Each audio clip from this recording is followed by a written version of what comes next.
Hi, my name's Holly. I'm a freelance illustrator based in Sydney just now. I'm Scottish and I'm 23.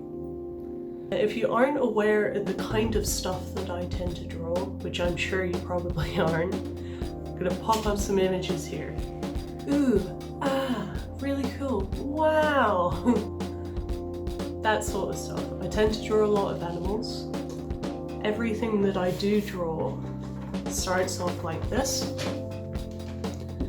Not always on printer paper like this one is, but draw it manually, and then I go into Photoshop and I add all my colors and my textures and things like that. Then I just finish it off and like tidy it up a bit, you know? Today, because my setup isn't perfect yet for doing this, I'm just going to be showing you the Photoshop half of a piece that hasn't been posted online yet. Because I can't film myself drawing, I'm just going to do some Photoshop tutorials just now, maybe a little bit of color theory and things like that, and then later on I'll start filming how I actually draw everything on my desk, because right now it is hectic in here and I do not have the space. So I'm going to finish off this drawing and I'll be right back. So we're back. As you can see on your screen just now, there is no longer a tiny little me, but there is in fact a big old Peregrine Falcon that I've just very quickly doodled up. I've also gone in and I've done some little changes. So if I take this off, you can see I've erased the entire background so there's no debris. This is important to do, especially if you're working the way that I do and you want a nice, clean background on things. Or maybe you just need to make a PNG file for something, maybe you're making stickers, or whatever. It's important to delete the background though, because sometimes when you scan things, you'll get little bits of debris that, no matter how hard you try, especially if you're me, will find a way to get on to your scan. And you know, I'm a bit clumsy as well. Sometimes I do little etches with my pen by accident if I'm flailing around and doing a lot of like line work and stuff like I have done on this. It's a good thing to do. I've also gone in and I've just gone through the adjustments to levels, and I do this on everything that I do. I usually do it before I delete the background, to be honest. And what I do is I make sure that this box is ticked. This means that this adjustment layer won't affect my colors when I put them on. I always move the black past this first spike, and I always move the white into this sort of middle area of the curve here, just as long as it's not here. Because sometimes, if you're using textured paper and you don't want it to look textured, say, or maybe you didn't even notice that your paper had texture until you scanned it, this gets rid of it. It can also get rid of a lot of debris. But we want this black to be hard black because of the next step. As you can see here, I've got my line work set out here and I've got it set to multiply. There's a lot of different settings that you can use in here and I use different ones for different things. But real quick, I'll just show you how it works. It means that pretty much the black is the only color that's going to show, and anything that's white on my original scan, so all this is see-through. So I can just take any old color and just go like bam. And it means I've still got my nice outline, and it's just going over the top of whatever color I lay under. On top of that, what I like to do to make my life easier is if I have a solid object like this, I will go in, I'll select the background, select inverse, because I've got too many lines and little itty bitties to just go in and try and select this. So I always use the background once it's cleared. Select inverse, and then I always modify my selection area, go up to select, modify, and I contract it, so I'm making the selection area smaller. And depending on the size of what I'm doing, this is set to A3 just now, even though the drawing was probably about A5, but my stuff can scale up easy enough. I'll usually contract it by like 2. So what has happened here is this little dotted line is showing me what is selected. So I can see here right now there's already a bit there that isn't fully contracted, so I'll go back in, I'll do it again, and I'll keep doing that until I have the area that I wanted selected. And usually what happens with this is, if I'm doing a piece like this and I have the bottom of whatever object I'm colouring in off the background touching the edge, it's going to also bring in the sides. So for the purpose of this piece, I'm literally just going to hit W for the magic wand tool, which is what I'm using here, and just select inverse because I've already tested it and I already know what's up. And if I need to, I'll go back in and just erase that bit manually in a second. So now, this is a Peregrine Falcon. I'm just going to go in and I'm literally just going to use yellow for the sake of it. You know, being yellow so I can see what I'm doing. I'm just going to fill that. I'm then going to deselect everything so it's easier for me to see. And I'm going to change the background color, not to black because I find it really confusing, but to something that is an opposite color. So if you take the opposite on the color wheel to primary yellow, it's probably going to be blue. And that way, all these little bits that are showing that I need to erase to make my piece look nice, I can get rid of because I can see them.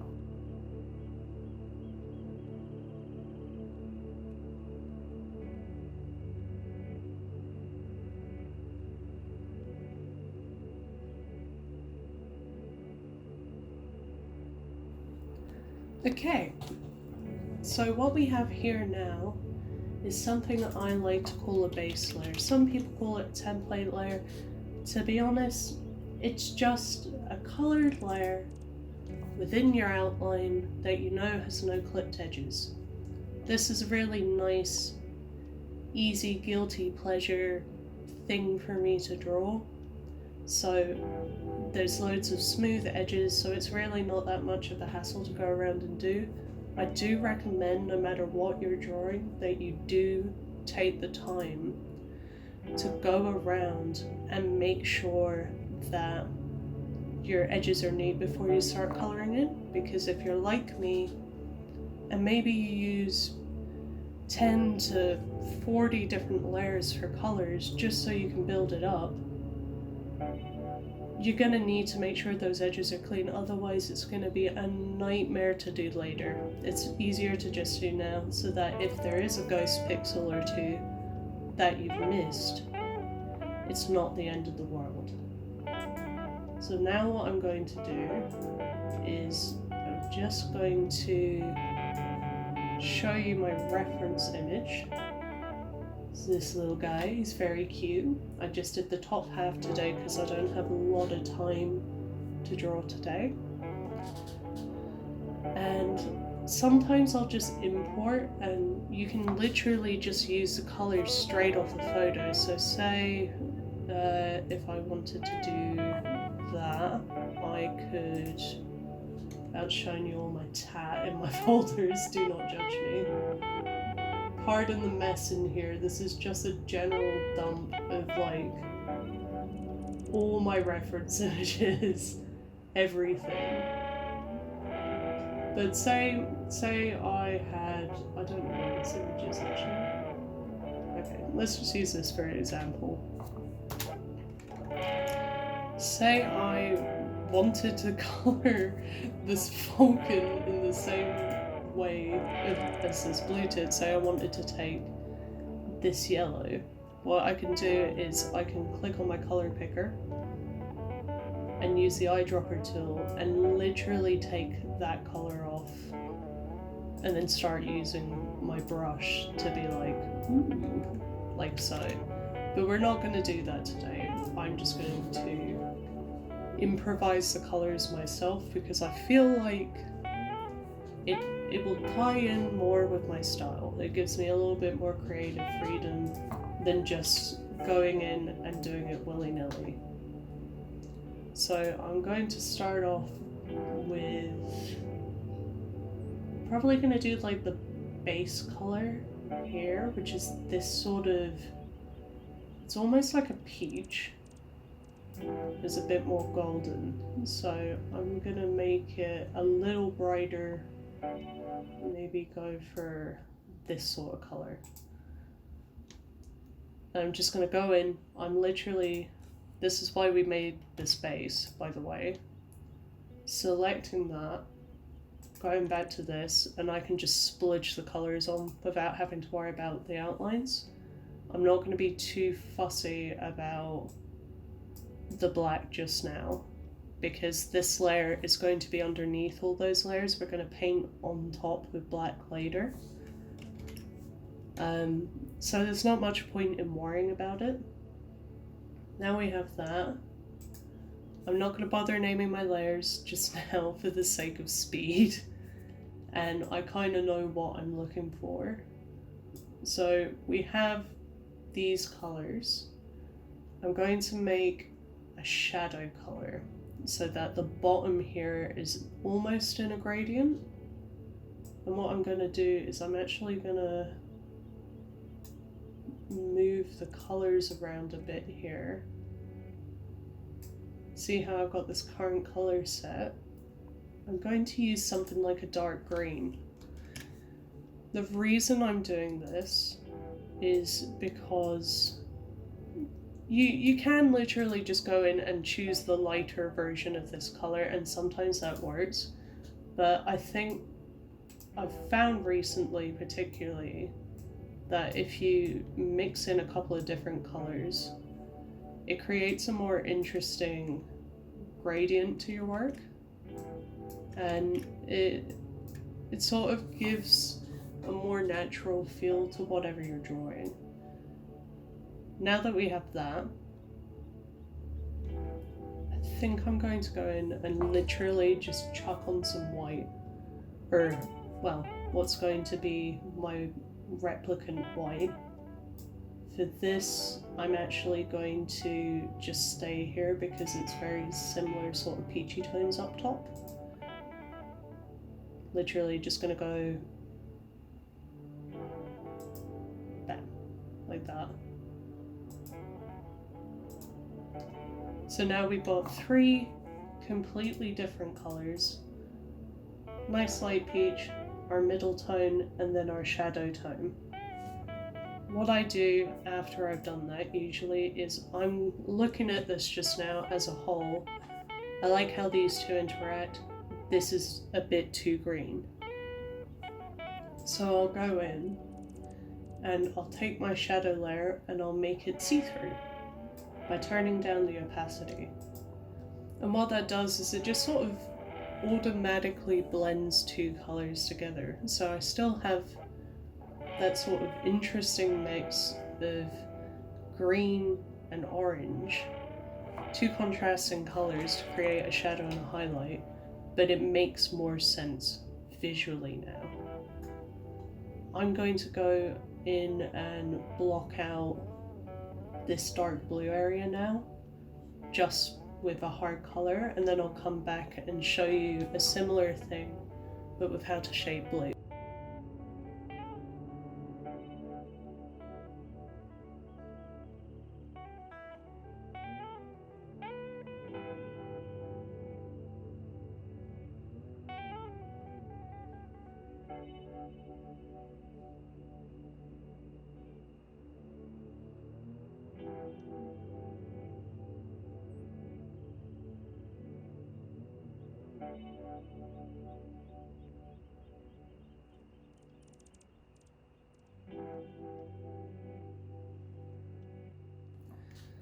So if you're wondering what I'm doing with the way that I'm laying down the blue, you might see that I'm not really following the outlines much.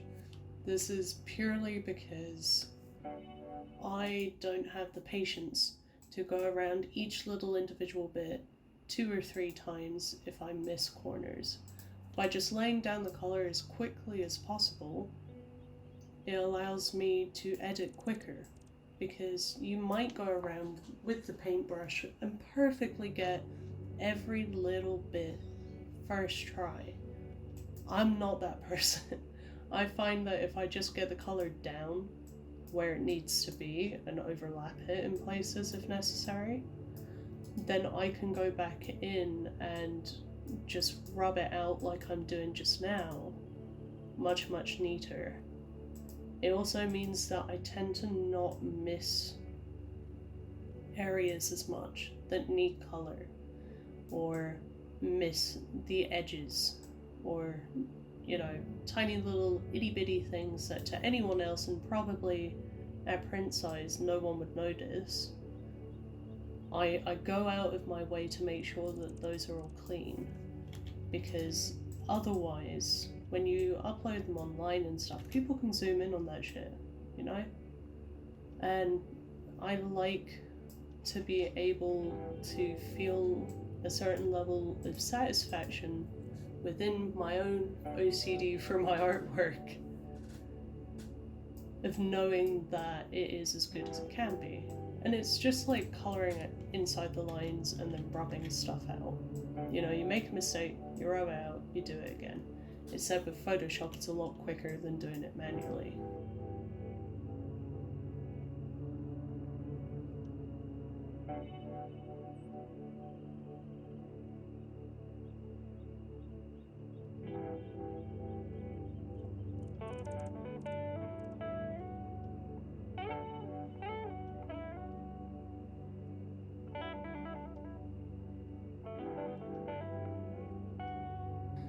So now I've finished the blue layer. You may be wondering, why have you just splodged it all over the eyes and the majority of the face? The reason is I'm working up in layers. So this torso bit is at the bottom, then on top of that is the blue, and then lastly the face. I could go in just now and do the face if I wanted to, but I'm really enjoying the way this blue is looking, so I'm just going to select these areas. Ooh, real quick. I always do that. What's wrong with me? And I'm going to start doing a very similar thing that I did here, which is adding tone. So I try and create form with my line work as much as possible, but there is kind of a limit to what you can do with just lines, especially when you end up coloring things digitally like I do. So what I like to do is just amplify my blank spaces, which I leave on purpose now. I didn't used to, but I do now, to make sure that my highlights are really nice and crisp, or at least a little bit more obvious than maybe without. I don't quite like that color. So yeah, when I draw, I kind of try and keep in mind what I'm going to do once I'm editing. So I've left a lot of space here because I know this guy's got like a nice little highlight on top of his head. I think maybe this is too big. Let's try that. You see? So automatically got a nice clean highlight. I'll do that over here as well. I think maybe just a smidgen right here. So this isn't even going to be my only highlight. I'm actually going to go back in and do another one after. That is bright. But if you do it this way, it means that you have not one solid gradient of a thing on your work. You know, you've got variation and depth in what you're doing. And it's really all you can do is hope for the best with this stuff. But already this is looking a lot more 3D than just the flat line work does. So I'm going to do this. I'm going to do another layer on top to make it even brighter. And then I'm going to do some more shadows just like I did on the body.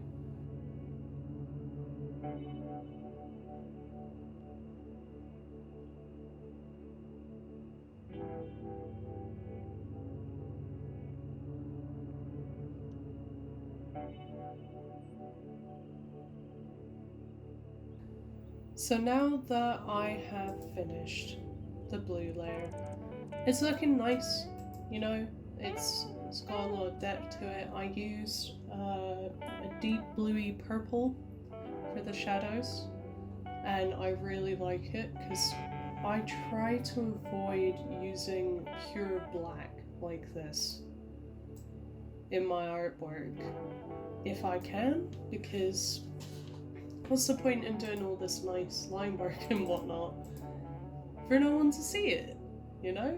So I'm pretty happy with how that's turned out, and I'm going to start working on the face now. I'm going to use a couple of different yellows and a little bit of orange on the beak and the eyes.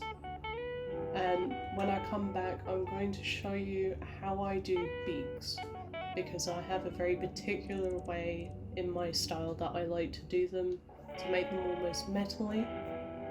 And I'm going to show you how I'm going to do the highlights on these eyeballs as well. So, be right back.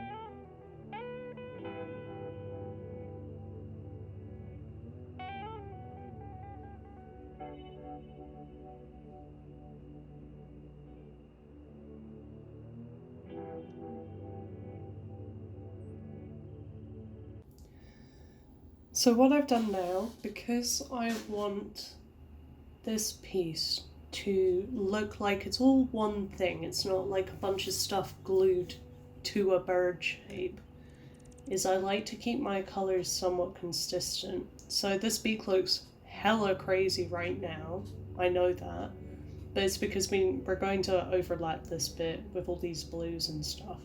So what I like to do is take, if it's a bird like this that has blue in it already especially, I'll take a blue that's similar and I'll mute it down, just like that. I'll just go straight across, and that will be my base color for that sort of grey toned beak, especially really shiny ones. You kind of want that because it'll look like it's a beak that belongs to that bird, because birds' colorings tend to reminisce from their feathers on their skin and beak textures. So a more blue-hued bird like this has a more blue-hued tip to their beak. Things like macaws, on the other hand, are a lot more red and pink pigment based. So they tend to have, instead of a blue-grey like this, they'll have more of a red-grey like this. And on the actual beak, this looks as grey in its own right as this does, but beside each other you can see a very drastic difference. So what I'm going to do is imitate these highlights, and I use really bright blues. to do that compared to most people. I like it because it imitates chrome almost. Or, well, that's what I'm aiming for it to do, you know. And I'm literally just going to go in with the brush. Oops. I'm literally going to go in with the brush and just do a streak like that. Maybe I'll actually take it down the sides this time, just because of the way the light's bouncing off this guy. Now we've got a bit of dimension into the beak already. You can see it's starting to like stick out more in your face. I'm going to work on these deeper tones. So take this again and I'll go down quite drastically because we are using a brush on 0 hardness, which means that it'll look like this instead of this. I tend to either use it entirely soft or not at all, but it just works with the way that I do my stuff. You don't have to, you know, find your own style and work back from there, is usually what I would say.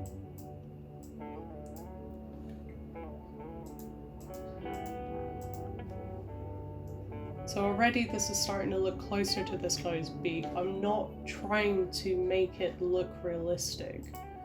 That's something I have to express. I'm trying to make it look realistic for the kind of style of drawing that I'm doing. So I'm just going in over and over and over again, going very close to black but not quite, and layering things up until it looks right. That's literally all it is. It's a case of just layering shit until it looks correct. I'm going to start doing more of the highlights now. So instead of moving down or to the side or whatever, we're just going to move straight up. I know I said earlier, oh, don't do that. It looks better if you mix your colors or whatever. But for something as tonal as this, I do like to do that because we're trying to work up this sort of gradient. You can even go in and like, sorry, it's in the wrong place. Do spot highlights like that. Which I'll go back and do again on the feathers after I'm done. I like to just get it to a point where it could be okay on its own, and then I'll go back in and add little finishing touches and stuff. So I'm just rubbing everything out where it's not meant to be. And what is important as well to do is to just occasionally come out like this and check your stuff. So I think that's a little bit bright, so I'm just going to tone it down slightly, like that. I also don't like this gap here, so I'm going to go in with my brush again. Just emphasize that that is the front peak of the beak. See, that already looks better. Now I think I'm going to stray away from this reference picture here because I don't like how that looks on the top. I feel like it's flattening out the whole thing. So I'm literally just gonna erase it like that.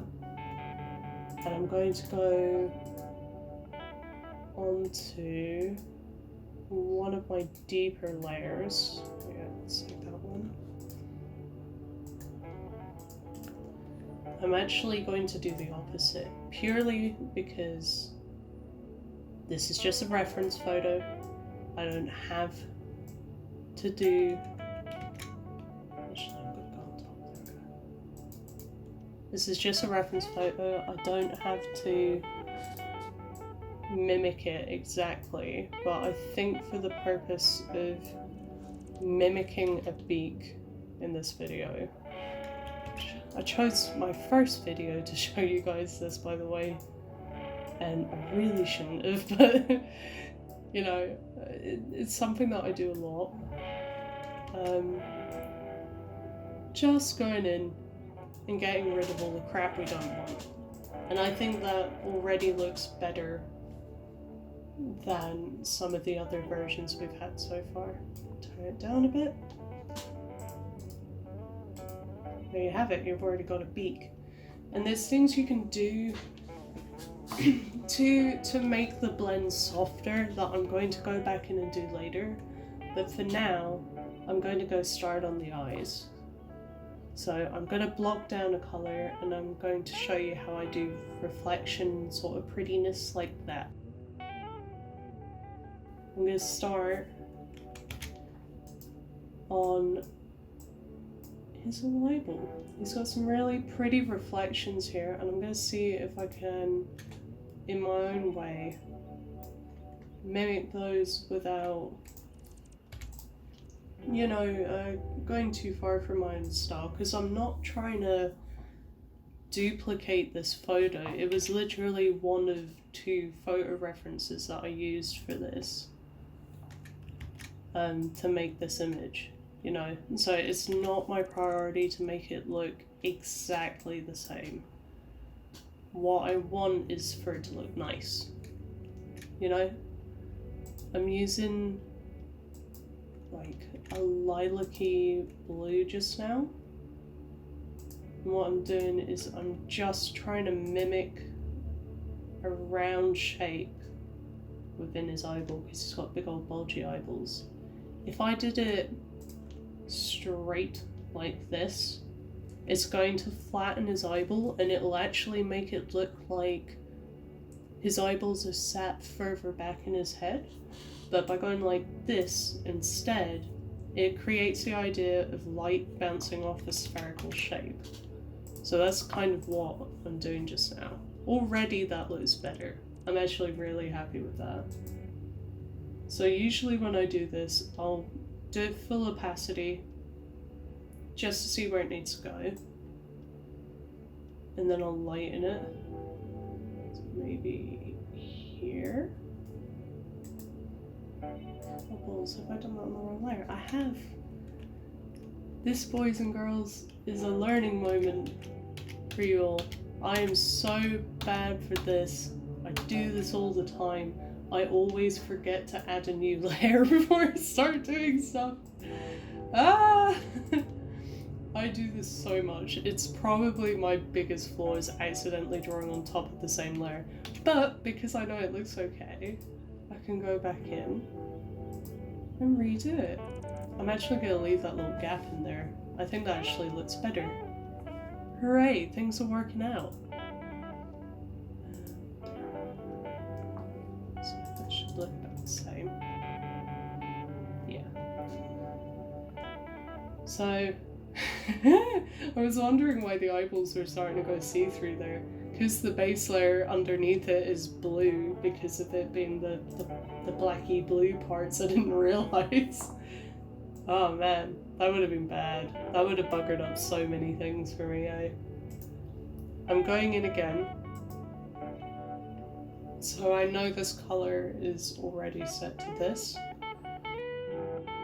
So what I will do is I will go in a diagonal action towards the white. It doesn't need to be perfect. So we've got this very light lilac now. I'm going more purple with this because we got a lot of blue on here already, and I'm trying to incorporate more purple tones, I guess. That's what I'm trying to do. Get a little variation up in here. So I could just do that on both the eyes. What I'm actually going to do is I'm going to make the brush smaller so it's more of a spotlight effect. And I'm actually going to do like that. So what you get, instead of just a pure gradient, I'll show you, from this color to this color, this lilac color I've just made, you get a bit of variation in it, and it sort of softens the effect that we're doing. It makes it a little easier on the eye. It makes it a little bit more like someone shining a light in this guy's face. I'm going to faff around with this for a bit longer. I'm going to add in some white in places, I'm going to add in some dark tones, and then I'm going to come back and talk about finishing steps that you can do to your art, because you could, you know, I'm quite happy with this right now. It looks fine. Well, it needs white, or like close to it, like cream, I guess. But there's extra steps that you can do on Photoshop to just ensure that your colors look the best. So the last thing I'm going to show you guys today is a very nice tool that I use quite a lot. If I feel like the piece is good and I just want to leave it at that, which I'm almost at that point with this, I will. But a lot of the times, just in case, I like to use the color balance tool here. And I'll do it over all my colors. I keep it under my line work though, because I don't want it to be affected. And literally all you gotta do is move these sliders around and it will convert your colors more towards whichever one that you're moving it towards, I guess. So for me, I really like the blues in this. So I'll probably, maybe not all the way, maybe like here, put this up. I did it the greens, it kind of turns this tumbleweed color, but I knew it was going to. I have a lot of purples, so I'll definitely bump up the magenta in this.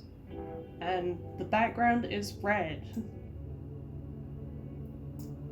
So if I want to, I could just bump up the red. And I kind of like that because it makes him look like he's in a sunset sort of scene. But just to be on the safe side, I'm going to try the cyan as well. That more. Just a little bit. Yeah, so there you go. This is one of the many ways that I adjust things at the end. I also go around and do like a pixel check, but I'm not going to bore you with that. On top of that, you can add textures in your background. You can do all sorts, really.